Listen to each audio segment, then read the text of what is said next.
இது தொட்டாச்சிலிங்கி தான். தொட்டாச்சிலிங்கி இது எல்லாரும் பார்த்துருப்பாங்க கண்டிப்பா. இது என்ன பெரிய பெருசு அப்படின்னு கூட நிறைய பேர் நினைப்பாங்க.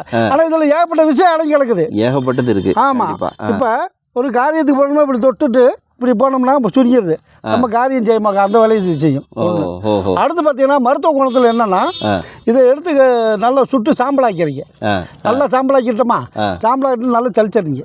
சளிச்சு அந்த கறித்தூளை எடுத்து தேங்காய் எண்ணெயில் குழப்பி பொடுகுன்னு சொல்கிறப்பல மண்டையில் ஒரு பொடுகு, அந்த பொடுகுல போட்டீங்கன்னு வச்சுக்கோங்க, ஆட்டோமேட்டிக் காணாமல் போயிடும். சொரியாசை சரியா சரி பண்ணோம்.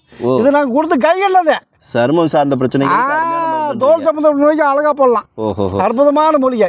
தேங்காய் எண்ணெயோட கழிக்கலாம். எந்த ஒரு நல்ல காரியத்துக்கு போறதா இருந்தாலும் இதை தொட்டுட்டு போனா காரியம் செஞ்சாங்க. தொடும்போது சும்மா தொடக்கூடாது, போற காரியம் ஜெயமாகன்னு வேண்டிக்கிட்டு அவங்க குலதெய்வம் இருக்கும் இல்லையா, சாமி கும்பிடுற மாதிரி கும்பிட்டு தொட்டோம்னா அது ஆகர்ஷண சக்தியை கொடுக்கும் அப்படின்னு சித்தர்கள் பாடியிருக்காங்க. அது உண்மைதான், நிறைய நடந்திருக்குன்னு சொல்ல வரேன். நல்லதுங்க, நல்லதுங்க. மருத்துவ குணம் அருமையான வேலைகளை செய்யும், சொரியாசை நிற்கக்கூடியது.